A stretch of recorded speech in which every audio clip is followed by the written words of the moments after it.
Puji Tuhan, kita berjumpa kembali saudara-saudara, masih di dalam suasana online. Kita bersyukur pada Tuhan bahwa sampai hari ini Tuhan masih pelihara kita. Amin, saudara-saudara. Keadaan apapun yang kita hadapi, kita akan tetap berkata bahwa Tuhan Yesus baik. Apapun keadaannya, saudara-saudara. Mungkin kita mengalami pembatasan-pembatasan, barangkali juga kita terjangkit, kita kena, saudara-saudara, tetapi kami berdoa supaya kita bisa melewatinya semua dengan baik. Negara kita sedang di dalam proses dari pandemi menuju endemi, dan kita berdoa supaya Tuhan tetap kasih hikmat kepada pemerintah kita. Saudara-saudara tetap bersuka cita, dan di dalam suasana walaupun terbatas, tapi kegembiraannya tetap bisa melimpah di dalam hati kita. Kita akan berdoa terlebih dahulu menyerahkan kebaktian kita pada hari ini ke dalam tangan Tuhan Yesus. Mari kita berdoa. Bapa yang ada di dalam surga, kami sekali lagi membawa hidup kami ke dalam tangan Tuhan, baik sebagai orang-orang yang percaya, tetapi juga sebagai warga negara dari negeri yang tercinta Indonesia. Kami berdoa Tuhan, Engkau menyelamatkan bangsa negara kami, Engkau berikan hikmat kepada pemerintah kami untuk mengelola semua keadaan yang ada ini dan menavigasi perjalanan kehidupan bangsa kami melewati pandemi ini.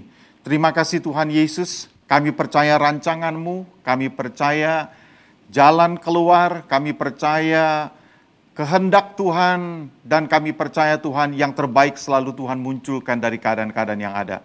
Kami bersyukur di atas segala sesuatu karena Tuhan Yesus baik, karena Engkau menyelamatkan kami. Di dalam nama Tuhan Yesus Kristus, Engkau memberkati kebaktian kami hari ini. Haleluya. Amin. Saudara-saudara, sebelum kita mendengarkan firman Allah, kita akan terlebih dahulu memuji Tuhan dan menyembah Tuhan. Tuhan berkati.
Kasih yang terindah,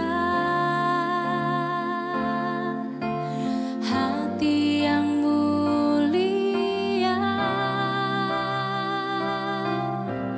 hanya ku temukan di dalam-Mu, Yesusku. Pujian dari hatiku, selalu di setiap waktuku, tiada pernah berubah kasih-Ku. Karya terbesar dalam hidupku, pengorbanan-Mu yang selamatkanku. Engkaulah harta yang tak ternilai, yang ku miliki dan ku hargai. Yesus, Engkau ku kagumi.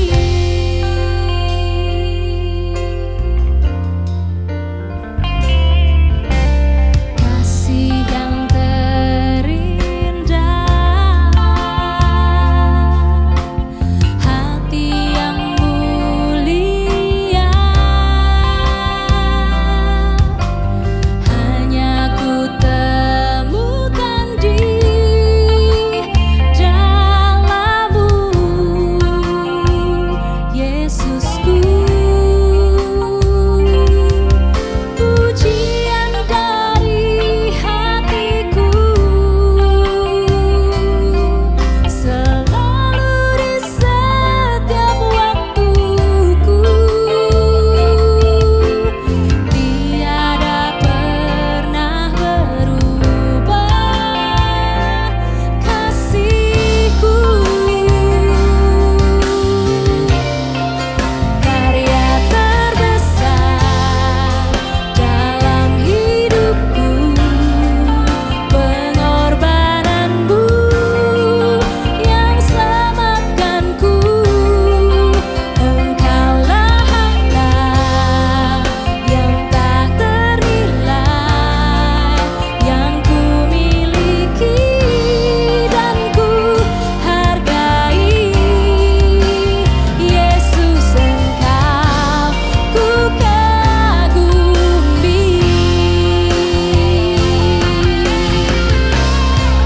Karya terbesar dalam hidupku, pengorbanan-Mu yang selamatkanku.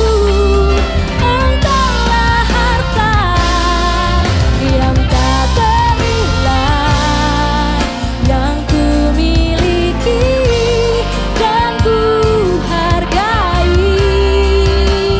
Yesus, Engkau ku kagumi.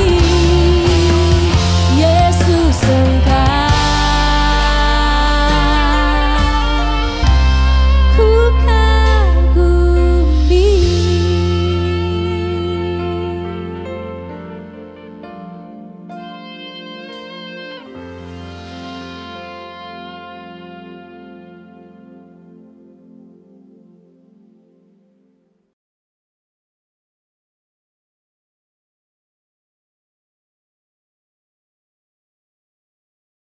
Puji Tuhan, saudara-saudara, kita akan mendengarkan firman Allah pada hari ini. Saya akan menyampaikan sebuah pokok firman Allah tentang anugerahnya yang melebihi perkiraan, atau yang saya berikan sebuah judul yaitu protagonis anugerah. Nah, saudara-saudara, mari kita tundukkan kepala kita terlebih dahulu minta tuntunan Tuhan. Bapa, kami berdoa supaya firman yang akan didengarkan oleh kami akan menjadi berkat khusus bagi setiap kami. Terima kasih ya Bapa. Terpuji nama-Mu. Di dalam nama Tuhan Yesus Kristus, firman diurapi oleh Roh-Mu. Haleluya. Amin.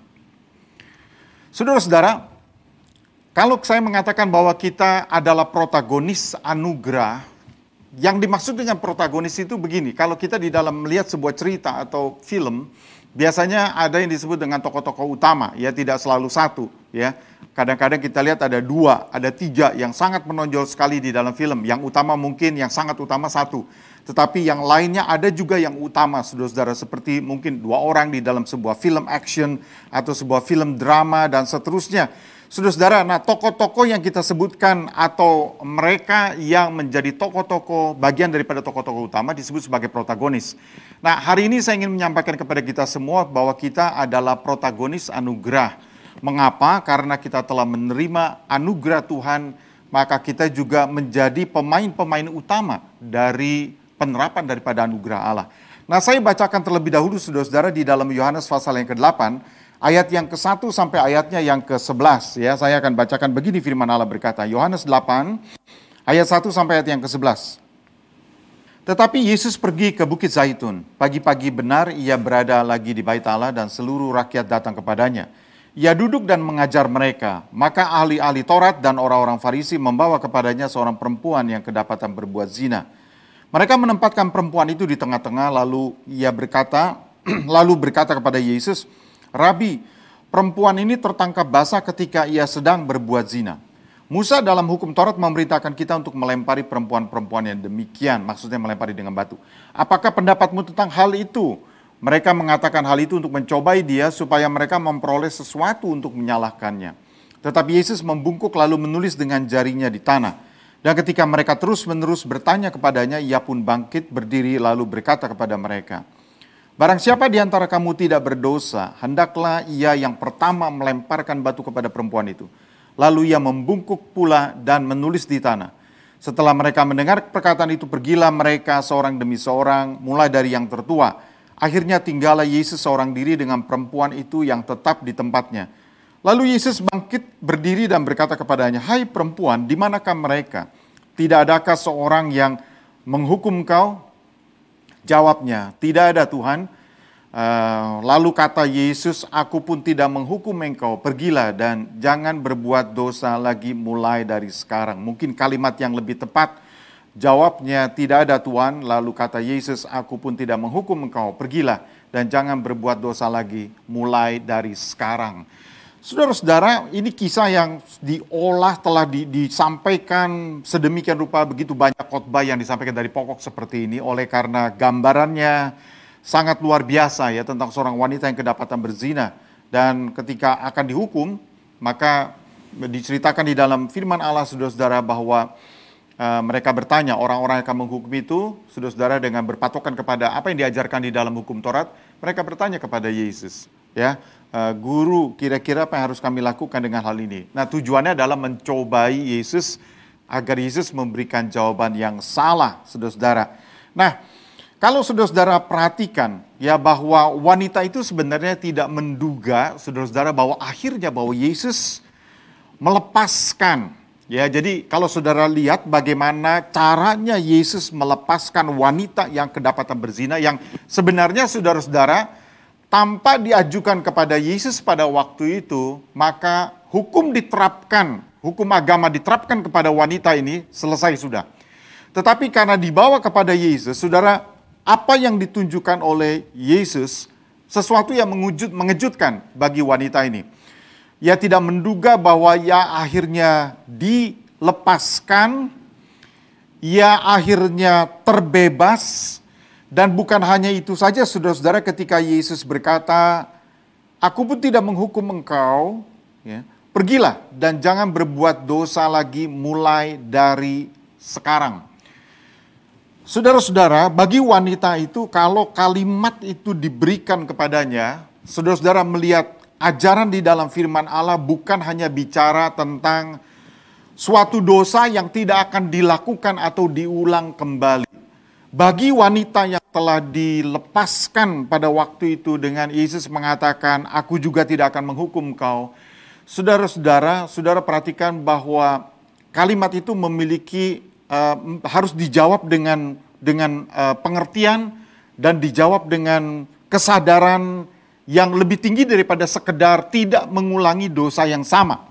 Nah, saudara-saudara, Dosa apa sih yang sebenarnya wanita itu tidak boleh lakukan lagi? Apakah hanya karena berzina, saudara-saudara, atau karena zina saja artinya dia tidak akan boleh melakukan lagi hal begitu? Itu terlalu gamblang, itu terlalu jelas. Kecuali kalau saudara dan saya bisa menangkap pada hari ini saudara-saudara sebagai protagonis anugerah, bahwa wanita ini menerima perlakuan sedemikian hebatnya dari Yesus, sehingga Yesus sebenarnya secara tidak langsung berkata kepadanya, jikalau aku telah mengampuni, jikalau saya telah mengampuni kamu pada hari ini dan melepaskanmu, memberikanmu tujuan hidup yang baru, biarlah kamu juga akan melakukan yang sama kepada orang lain.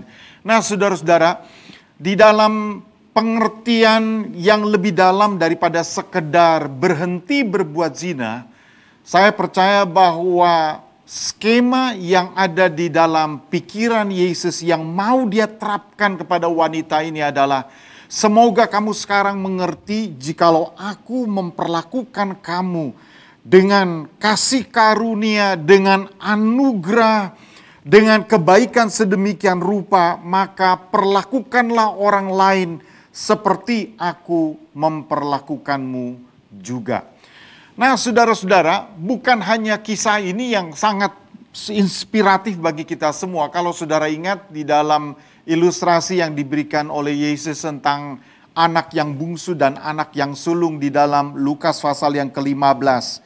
Cerita yang sangat populer, saudara-saudara, di dalam Injil Lukas pasalnya yang ke-15.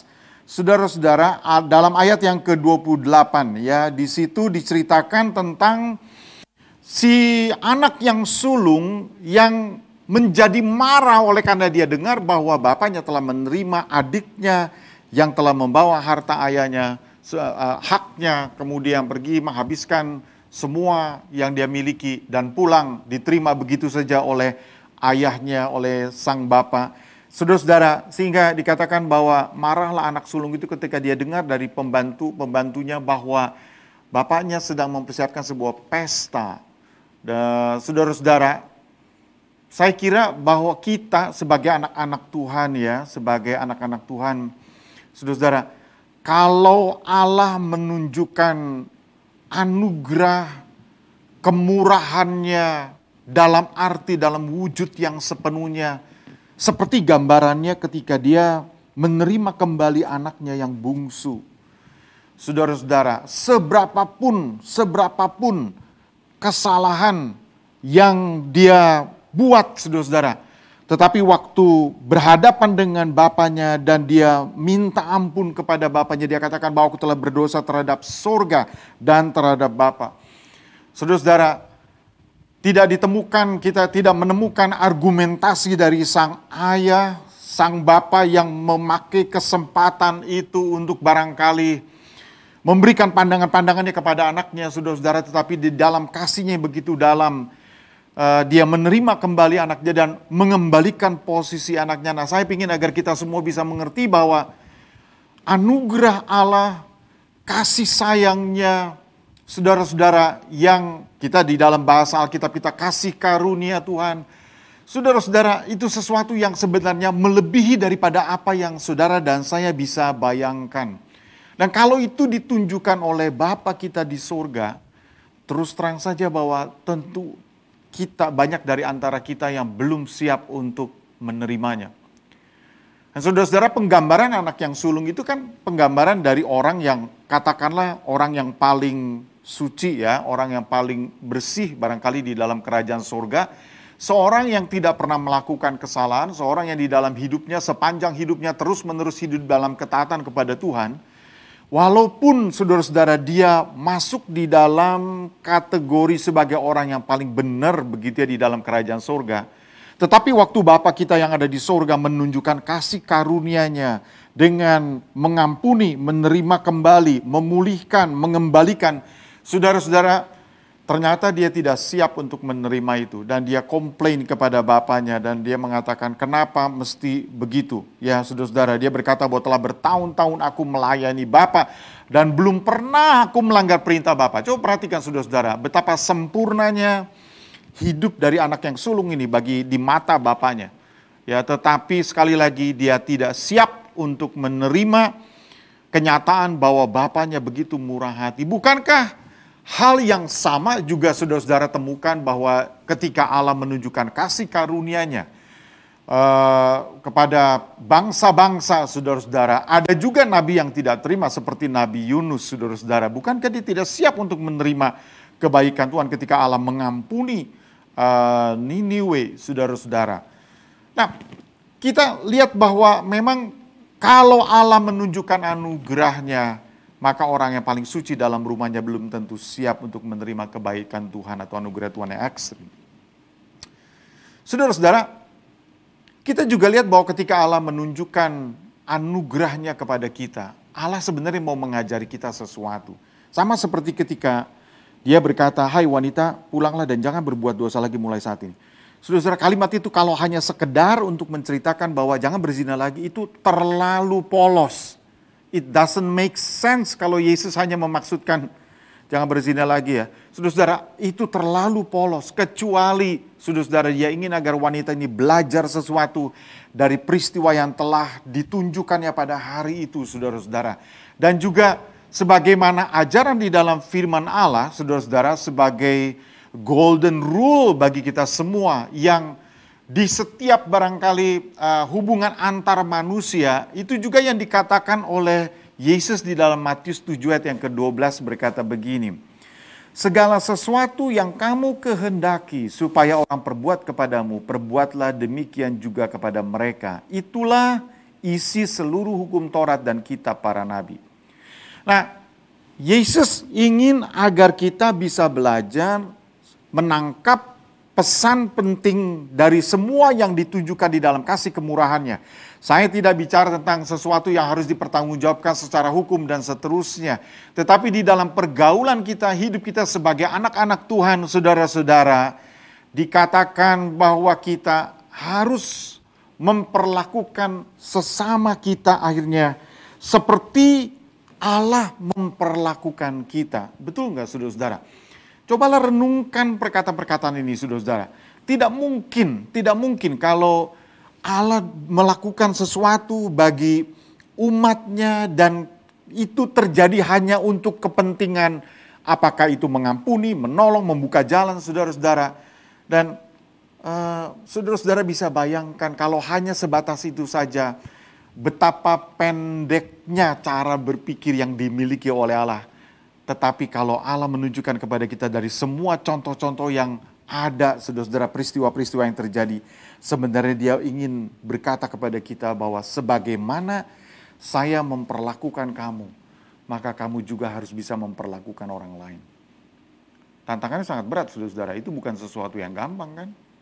Nah, Allah ingin agar kita betul-betul bisa memperlakukan sesama seperti Ia memperlakukan kita. Coba renungkan, saudara-saudara, kata-kata ini ya.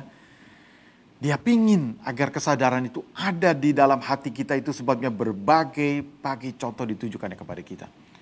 Nah, sekarang saudara-saudara ya, renungkanlah perkataan ini.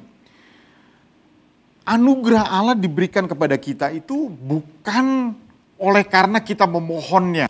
Ya saudara-saudara, bukan oleh karena atau Allah menunjukkan kasih karunia-Nya, anugerahnya kepada kita yang we don't deserve it. Kita tidak layak untuk menerimanya. Tetapi saudara-saudara, Allah tetap memberikannya kepada kita dan di atas kedaulatan kehendaknya dia memberikan kepada kita. Dan saudara-saudara, tidak ada orang yang bisa komplain di dalam kewenangan, kekuasaan, kasih-Nya. Saudara-saudara, semua yang dilakukannya sebagai anugerahnya itu bukan lahir oleh karena kita memintanya kepada Tuhan, atau kita merasa mengajukan sesuatu yang bisa ditukar dengan anugerah Tuhan. Sehingga saya katakan bahwa anugerah itu bukanlah suatu jawaban doa. Nah, kalau saya sebut bukan jawaban doa, lalu Pak, apa maksudnya? Maksudnya begini, saudara-saudara. Sebelum saudara berdoa, di dalam sifat Allah, di dalam diri Allah, itu sudah ada di dalam dia itu kekuatan anugerah. Atribut dari Allah sendiri, saudara-saudara. Sifat daripada Allah sendiri adalah penuh dengan kasih karunia-Nya. Itulah yang diteriakkan, diserukan oleh para malaikat. Dan di dalam gambaran yang sangat figurasi di dalam perjanjian lama, Allah yang penuh dengan kasih dan rahmat. Saudara-saudara, itu tidak akan diganggu oleh apapun juga yang dikatakan kisah ketika Allah menghukum umatnya, ketika Allah menunjukkan ketegasannya, disiplinnya kepada orang-orang tertentu. Tetap yang diserukan adalah penuh dengan kasih karunia dan rahmat. Penuh dengan anugerah, penuh dengan kebaikan. Nah saudara-saudara, tetapi sekali lagi anugerah itu bukanlah suatu jawaban doa dan ia tidak dapat ditunggangi oleh kepentingan apapun juga. Jadi kalau seseorang menerima kasih karunia Allah dan kebaikan Allah, saudara-saudara, kita akan berkata, Tuhan terima kasih, semua bukan karena kebaikanku, semua bukan karena apa, saya layak untuk menerimanya, bukan karena bahkan sebelum saya memintanya Engkau telah menyiapkannya. Saya berharap kepada si A, tetapi Tuhan menunjukkan ternyata si C yang menjadi penolong kita. Saudara-saudara, banyak hal yang di luar daripada dugaan kita. Anugerah itu lahir dari sifat Allah sendiri. Dan tidak ada seorang pun saudara-saudara yang bisa memaksa Allah untuk memberikannya kepada kita. Di dalam kasih karunia-Nya yang luar biasa ditunjukkan bahwa inilah dia. Di dalam kasih karunia yang sampai-sampai itu memang sangat mengejutkan saudara-saudara kalau Tuhan menunjukkan kasih karunia-Nya. Mari kita lihat sebuah peristiwa di dalam Alkitab Perjanjian Lama lagi. 1 Samuel pasal yang ke-1, saudara-saudara, ayat 9 sampai ayat yang ke-15. Di situ diceritakan tentang seorang yang bernama Elkana. 1 Samuel pasal yang ke-1, saudara-saudara, ayat yang ke-9 sampai ayat yang ke-15. Ya, istri dari Elkana, saudara-saudara, Hana dan Penina. Ya, disebutkan lebih dulu Hana, lalu kemudian baru Penina. Tetapi yang lebih beruntung adalah Penina, oleh karena saudara-saudara dia bisa memiliki keturunan. Tetapi di dalam Alkitab Hana, saudara-saudara, belum bisa memiliki keturunan, oleh karena firman Allah katakan bahwa Allah menutup kandungannya. Nah, saudara-saudara, dikatakan bahwa di dalam ayatnya yang ke-9 saya bacakan saudara-saudara, supaya saudara mengerti bahwa peristiwa itu memberikan gambaran tentang anugerah Allah yang luar biasa bagi kita. Pada suatu kali ketika mereka habis makan dan minum di Silo, berdirilah Hana. Sedang Imam Eli duduk di kursi dekat tiang pintu bait suci Tuhan. Dan dengan pedih hati, dengan hati pedih, ia berdoa kepada Tuhan sambil menangis terseduh-seduh. Kemudian bernazarlah ia katanya. Saudara-saudara, kalimat-kalimatnya cukup panjang. Lalu ayat yang ke-12, ketika perempuan itu terus-menerus berdoa di hadapan Tuhan, maka Eli mengamat-amati mulut perempuan itu. Dan karena Hana berkata-kata di dalam hatinya dan hanya bibirnya saja yang bergerak-gerak, tetapi suaranya tidak kedengaran. Ya begitu biasanya orang yang kalau lagi dalam pergumulan yang sangat berat dan tidak mau diketahui oleh orang, saudara-saudara, dia akan tahan itu semua, tetapi mulutnya bergerak-gerak menyatakan curahan hatinya. Dan dia memang mengakui, saudara-saudara, di dalam ayat ke-15, bahwa dia tidak mabuk, tetapi dia sedang mencurahkan isi hatinya di hadapan Tuhan. Ya, dia sedang curahkan isi hatinya di hadapan Tuhan. Nah, kata Hana sendiri, mengapa nama itu kemudian menjadi perlambangan, saudara-saudara, mana lebih dulu peristiwanya dulu atau Hananya? Bisa jadi bahwa nama Hana bisa muncul belakangan, saudara-saudara, atau pengganti daripada nama yang sebelumnya yang kita juga tidak tahu. Tetapi saudara-saudara, Hana sendiri artinya adalah full of God's grace and mercy. Ya, penuh, bisa diartikan penuh dengan anugerah atau kasih karunia dan kemurahan. Nah, maksudnya bahwa dia menerima anugerah Allah yang luar biasa. Kasih karunia Allah. Nah, kalau kata kemurahan hati, saudara-saudara, biasanya berkaitan dengan menghapus hukuman atau penderitaan. Nah, kata anugerah itu kita sebut sebagai extra mile-nya, ya. Lebih daripada sekedar hukuman yang diangkat, ya. Saudara-saudara, lebih daripada sekedar wanita yang dikatakan pulanglah, saudara-saudara, dan jangan berbuat dosa lagi. Mulai saat ini, wanita itu saudara-saudara bukan hanya merasa dirinya terlepas, tetapi dia diberikan tujuan hidup yang baru. Nah, saya berdoa agar kita semua mengerti, saudara-saudara, ketika Hana kemudian kandungannya dibuka oleh Tuhan, Tuhan menjawab doanya, saudara-saudara, setelah doa yang penuh dengan, katakanlah penuh dengan penderitaan, saudara-saudara. Yang penuh dengan kesusahan, dia curhat sepenuh-penuhnya, sebebas-bebasnya di hadapan Tuhan. Maka saudara-saudara, Allah memberikan kasih karunia dan anugerahnya. Kalau kita datang dalam sikap seperti Hana yang merasa sudah betul-betul saudara-saudara nggak ada seorang pun yang akan bisa mengerti. Bahkan waktu Elkana mengatakan, Hana, bukankah saya lebih berharga daripada 10 anak lelaki? Saudara-saudara, tidak ada seorang pun yang bisa memahami apa yang dialami dan dirasakan oleh orang yang bernama Hana ini. Nggak ada. Kadang-kadang kita juga berhadapan dengan orang yang berkata nggak ada seorang pun yang mengerti apa yang saya alami. Saudara bertemu dengan seorang kawan yang menghadapi musibah atau kita sendiri yang akan mengalami sesuatu lalu kita berkata nggak ada seorang pun yang bisa mengerti betapa dalamnya perjuangan yang harus untuk bertahan, untuk bangkit, untuk melanjutkan perjalanan, kekuatan yang ada, tingkat keparahan, kerusakan, kehancuran, remuknya hati dan seterusnya. Nggak ada seorang pun yang bisa pahami. Tetapi saudara-saudara, ketika Hana kemudian menerima kebaikan Tuhan yang luar biasa itu, bukan hanya Allah memberikan kepadanya keturunan, sebab selain Samuel masih ada yang lainnya, saudara-saudara yang dilahirkan, saudara akan temukan bahwa Hana kemudian martabat dan harga dirinya itu dipulihkan sebagai wanita. Saudara-saudara, mungkin bagi kita berkata bahwa ya itu wajar-wajar aja. Saudara-saudara, sekali lagi nggak ada seorang pun yang bisa mengerti harga dari martabat seseorang kecuali orang itu. Betul nggak? Bagi saudara barangkali ucapan sesuatu terhadap orang lain itu oke.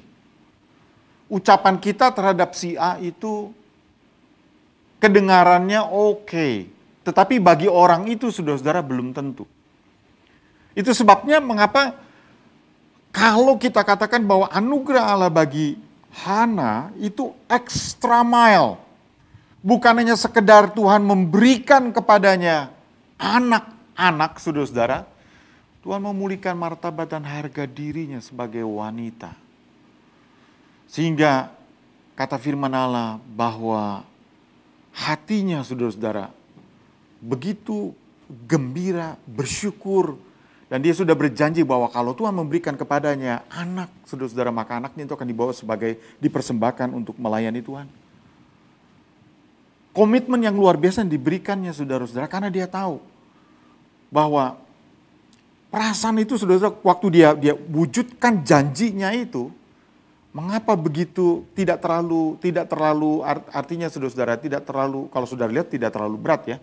Karena dia hanya punya anak itu saat itu, tetapi anak itu kemudian dia bawa kepada Tuhan. Nah kira-kira saudara-saudara kalau kita bilang sama Tuhan, kalau misalnya lah begini, saudara-saudara berdoa, Tuhan tolonglah agar aku bisa memiliki sebuah mobil. Sebab kalau pergi hujan bersama-sama dengan istri, dengan anak-anak susah. Kalau ke gereja ya, untuk pelayanan dan seterusnya.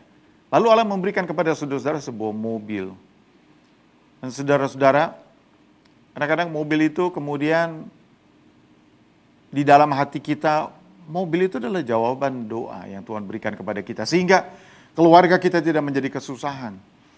Tetapi saudara-saudara ketika di dalam hati kita muncul perkataan lain yang berkata, ayo mobil itu digunakan lebih banyak tuh untuk pelayanan saudara-saudara. Pikiran kita mungkin agak beda, pikiran kita, ya tapi kita masih ada perjuangan ini, itu, dan seterusnya. Rasanya sayang juga. Akhirnya saudara-saudara, mobil yang tadinya ada dalam rencana kita adalah untuk pelayanan.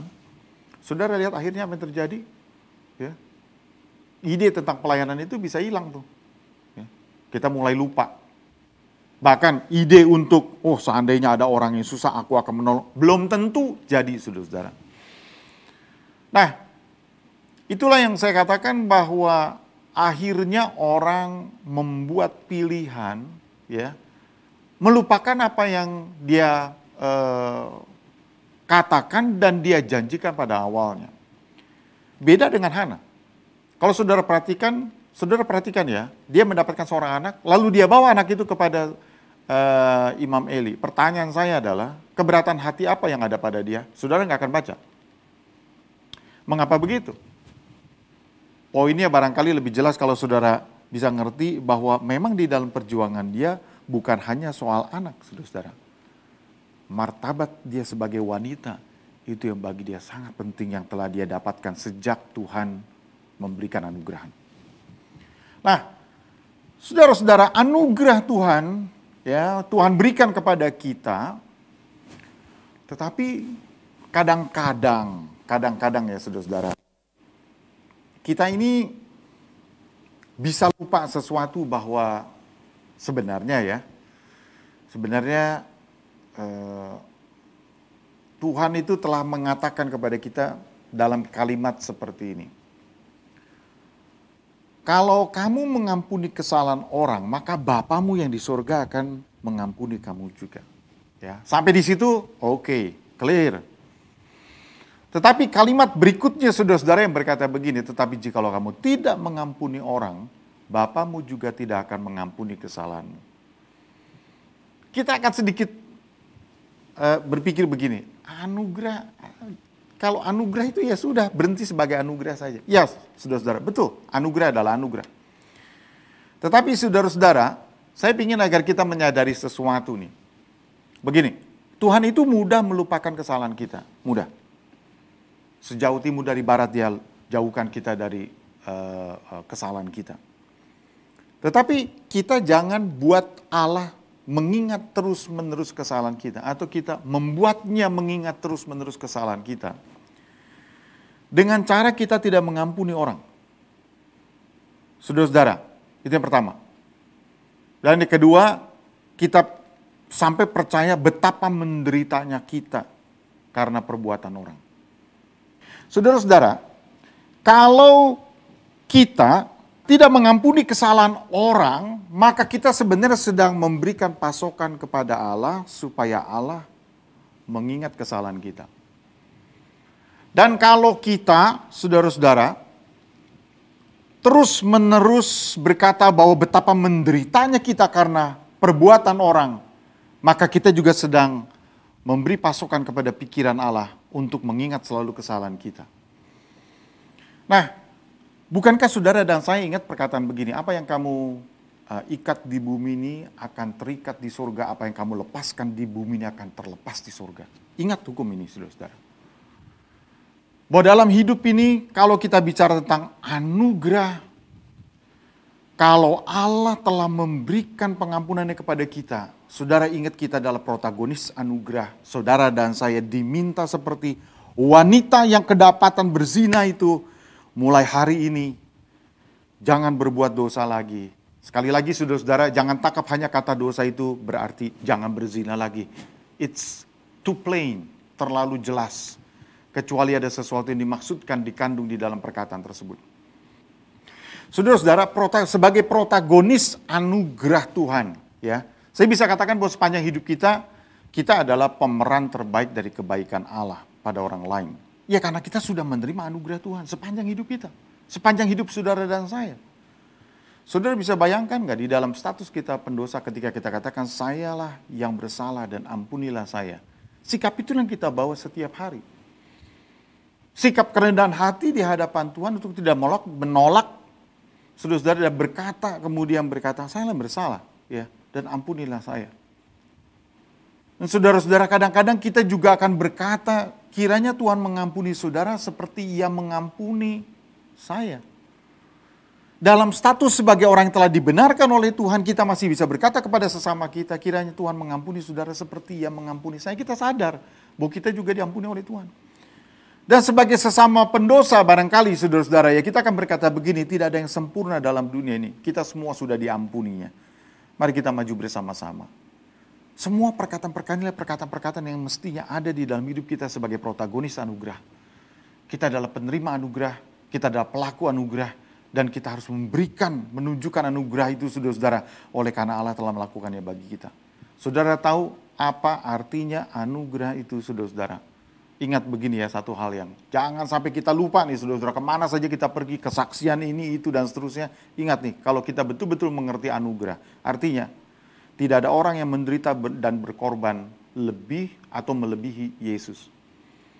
Jangan sampai dalam kesaksian-kesaksian kita, apa yang kita katakan saudara-saudara, penggambaran luar biasa sampai kita lebih menderita daripada Yesus. Jangan. Sebab anugerah saudara-saudara tidak ada yang bisa melebihi apa yang dilakukan oleh Yesus Kristus. Kita telah melihat selama ini saudara-saudara, apa artinya anugerah Allah. Dan kadang-kadang disalahpahami. Ya, bagi saya pengalaman sampai saat ini dalam pelayanan kepada Tuhan saudara-saudara, janganlah sampai ungkapan-ungkapan kita itu seolah-olah atau penderitaan yang kita alami, seolah-olah Tuhan Yesus belum mengalami seperti yang kita alami. Saudara-saudara, kalau kita sampai memelihara pikiran yang seperti itu, kita sudah keluar, berada di luar dari anugerah Tuhan. Nah, ini perlu kita ingetin saudara-saudara, sebab bukan lagi anugerah, ya. Coba pikirin saudara-saudara ini, bukan lagi anugerah jika kita itu menuntut hukuman pada orang yang telah menyesali kesalahannya. Ini kalau ada orang yang menyesali kesalahannya. Nah, tentu kalau saya bilang menyesali kesalahannya, ada orang yang tidak menyesali kesalahannya, betul ya? Sebab ada orang yang bersalah tapi tidak pernah menyesali kesalahannya. Bahkan dia cenderung untuk menghukum orang lain. Dia cenderung untuk menyalahkan orang lain. Agak beda dengan orang yang barangkali menyadari kesalahannya, menyesali kesalahannya, mengakui kesalahannya, dan betul-betul saudara-saudara, aduh kenapa saya melakukan tindakan bodoh seperti itu. Saudara-saudara, jika kita menuntut hukuman pada orang yang telah menyesali kesalahannya, tidak akan pernah saudara dan saya ngerti namanya anugerah Tuhan. Di dalam 2 Korintus pasal yang kedua ayat yang ke-6 sampai 7 berkata begini, bagi orang yang demikian sudahlah cukup teguran dari sebagian dari kamu, sehingga kamu sebaliknya harus mengampuni dan menghibur dia supaya jangan binasa oleh kesedihan yang terlampau berat. Perjalanan hidup kita sebagai anak-anak Tuhan, saudara-saudara, kadang-kadang begitu beratnya sampai-sampai kita pikir bahwa kita bukan orang Kristen lagi, kita bukan orang percaya lagi. Kita bukan orang yang menerima anugerah Tuhan lagi. Kita sama dengan orang-orang dunia. Tetapi di dalam persekutuan kita satu dengan yang lainnya, saya berdoa agar kita semua kembali lagi kita mengerti apa arti kata anugerah. Sebab anugerah tidak mungkin didapatkan ketika kita tetap menuntut hukuman pada orang yang telah menyesali kesalahannya. Ingat, ini di dalam persekutuan kita sebagai orang beriman. Saya tidak bicara tentang sesuatu yang terkait dengan hukum yang harus dipertanggungjawabkan. Saudara-saudara, dan kita tidak akan pernah mengerti tentang anugerah jika kita itu menuntut kebenaran dari orang yang belum mengerti kiri dan kanan. Ada orang yang tidak ngerti yang dilakukan itu salah, saudara-saudara. Tetapi cara kita meminta pertanggungan jawabannya itu sepertinya dia paham betul yang dia dilakukan secara sengaja. Saudara-saudara, anugerah tidak akan ditemukan di situ. Nggak akan. Jangan-jangan dunia di luar itu lebih adil daripada kita sebagai anak-anak Tuhan. Saudara-saudara, Yunus pasal yang keempat ayat ke-11 berkata begini, ketika Yunus komplain kepada Tuhan, kenapa kau tidak hukum orang-orang Niniwe? Dan saudara-saudara, Allah berkata, bagaimana tidak aku akan sayang kepada Niniwe? Kota yang besar itu yang berpenduduk lebih dari 120.000 orang yang semuanya tak tahu membedakan tangan kanan dari tangan kiri dengan ternaknya yang banyak. Tuhan ingin agar dasar daripada sikap kita satu dengan yang lainnya, awalnya dan dasar itu tidak akan hilang dan tidak boleh hilang, saudara-saudara. Ya, bahwa anugerah Tuhan itu kita terima begitu luar biasa, sehingga kurang pada tempatnya kalau kita menuntut kebenaran dari orang yang belum mengerti kiri dan kanan. Saudara-saudara, Yunus telah menunjukkan, saudara-saudara, bahwa dia tidak sangka ketika bangsa dengan 120.000 penduduknya, sebuah kota yang luar biasa pada masa itu menjadi salah satu kota yang terindah. Saudara-saudara, kota itu kemudian dikatakan firman Allah, mereka berbalik kepada Tuhan, mendengarkan pesan Yunus, kemudian mereka berbalik kepada Tuhan. Nggak sangka kan?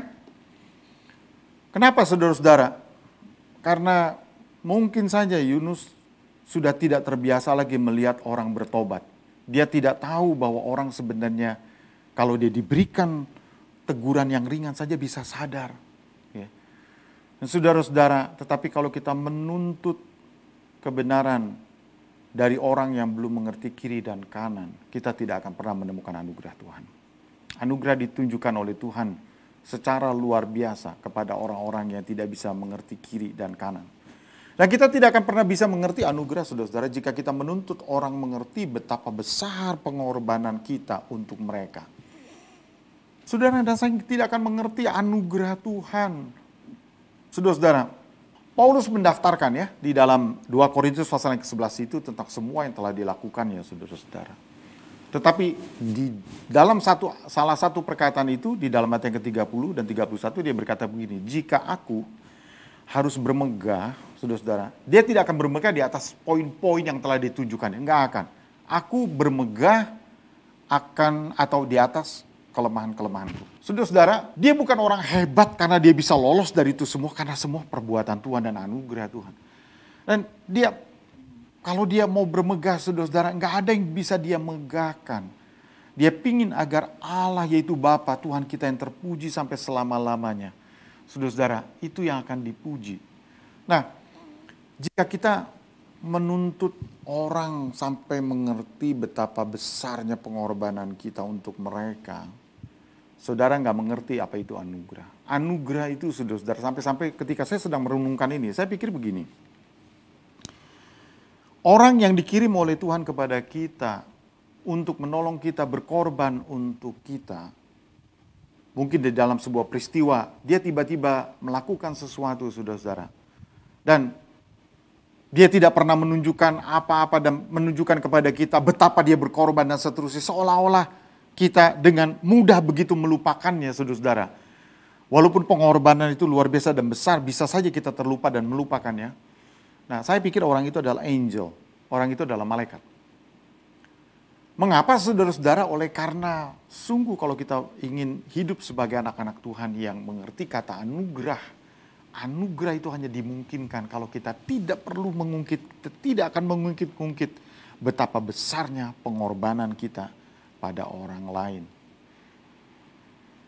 Bukan berarti bahwa kita tidak boleh bangga dengan apa yang kita lakukan. Saudara dan saya boleh senang, saudara-saudara, tetapi berhentilah untuk mengangkat diri kita, saudara-saudara, sampai-sampai ada dorongan agar orang lain mengerti betapa hebatnya pengorbanan kita untuk mereka.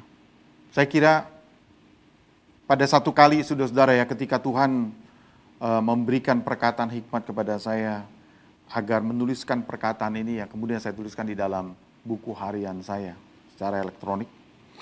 Kalimatnya berbunyi begini. Kita akan diingat orang bukan hanya karena apa yang kita tulis. Kita dapat diingat oleh orang dari apa yang dituliskan orang tentang kita. Nah, saudara-saudara, dalam hidup ini ada orang-orang yang mengejar suatu situasi di mana atau dia berusaha supaya hidupnya dikenang oleh orang. Mungkin dia akan menulis sebanyak-banyaknya. Mungkin dia akan melakukan sesuatu yang sifatnya itu populer dan segala sesuatu. Yang penting adalah dia dikenang. Karena dia tidak ingin barangkali hidupnya tidak akan habis begitu saja, ya. Tetapi saudara-saudara, hidup ini memiliki rahasia-rahasia yang kadang-kadang kita, kalau kita tidak jeli melihatnya, maka kita akan terheran-heran. Sebab orang bisa saja, saudara-saudara, diberikan ini dan itu supaya ia membaca apa yang dilakukan oleh si A, oleh si B, si C. Tetapi yang dia kenang barangkali D, saudara-saudara. Dan itulah yang kadang-kadang orang miss sesuatu.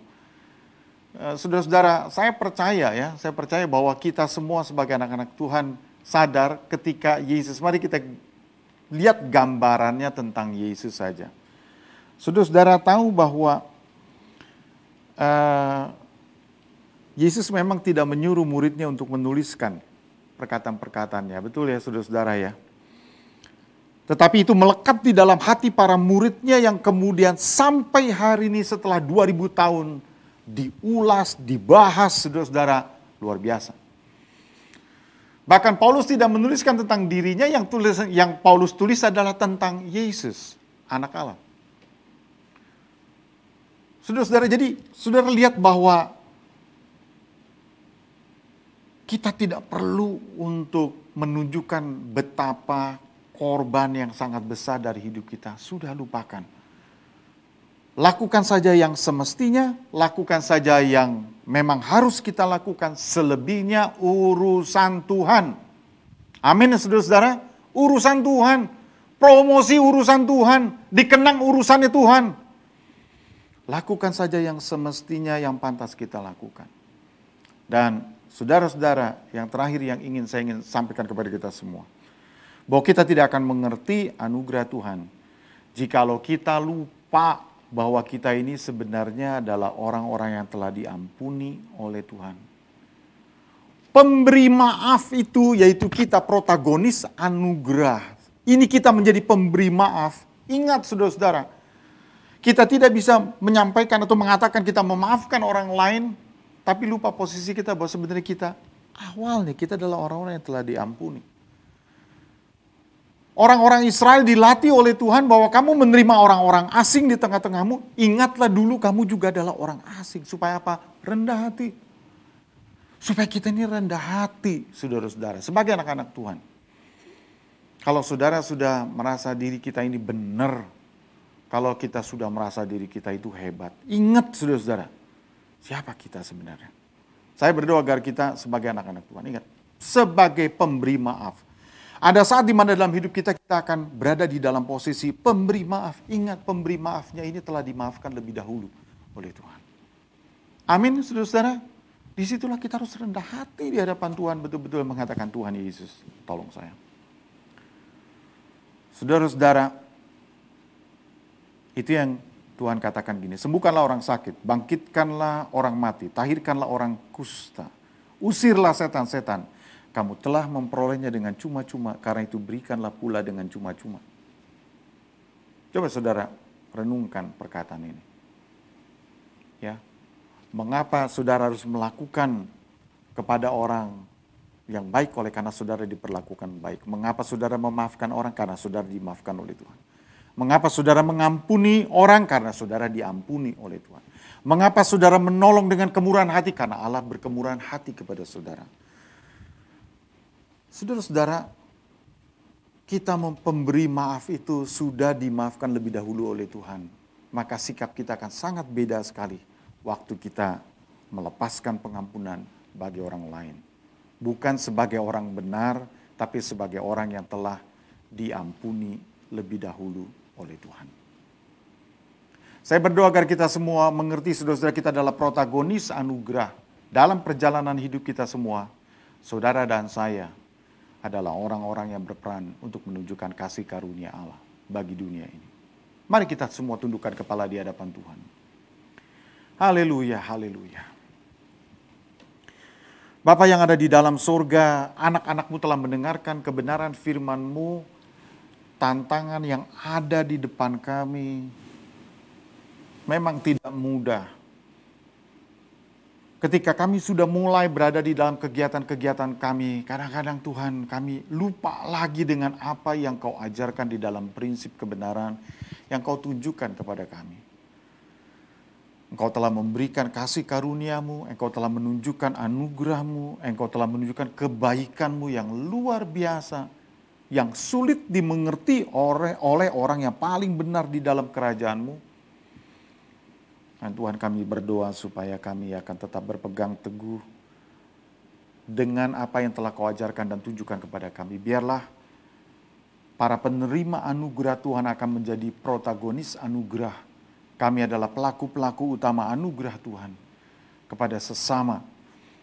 Terima kasih Tuhan Yesus dalam hidup kami, suami dan istri, orang tua dan anak-anak terhadap orang tua. Kadang-kadang kami dalam hubungan yang ada terganggu, dan Tuhan dalam gangguan-gangguan tersebut seringkali terpecah belah, retak. Tapi kami berdoa agar sebagai protagonis anugerah, maka Engkau sadarkan kami lebih dahulu Tuhan, tentang siapa kami sebelum kami mengenal Engkau. Segala dosa yang telah diampuni oleh Tuhan, dan sekarang kami berada di dalam situasi ketika kami harus mengampuni orang. Rendahkanlah hati kami Tuhan di hadapan-Mu, biar kami betul-betul bisa ngerti tentang keberadaan diri kami. Terima kasih Tuhan Yesus. Engkau mengajar dan melatih kami agar memperlakukan orang seperti kami diperlakukan oleh Tuhan. Terima kasih ya Bapa. Dan Tuhan, kami berdoa supaya anugerah dan kebaikan-Mu turun bagi anak-anak-Mu pada saat ini. Saudara-saudara, apapun keadaan kita pada saat ini, saya berdoa agar kita semua menjadi orang-orang yang saya sebut sebagai protagonis anugerah Tuhan. Katakan kepada Tuhan beberapa saat, Tuhan, jadikan saya protagonis anugerah, pelaku utama anugerah Tuhan. Sebab saya telah menerima anugerah-Mu. Haleluya, haleluya. Oh Tuhan Yesus, Engkau dengar doa umat-Mu, Engkau meteraikan itu dengan roh-Mu, sehingga dalam perjalanan hidup kami sebagai anak-anak Tuhan, kami betul-betul menjadi alat kemuliaan-Mu. Terima kasih ya Bapa.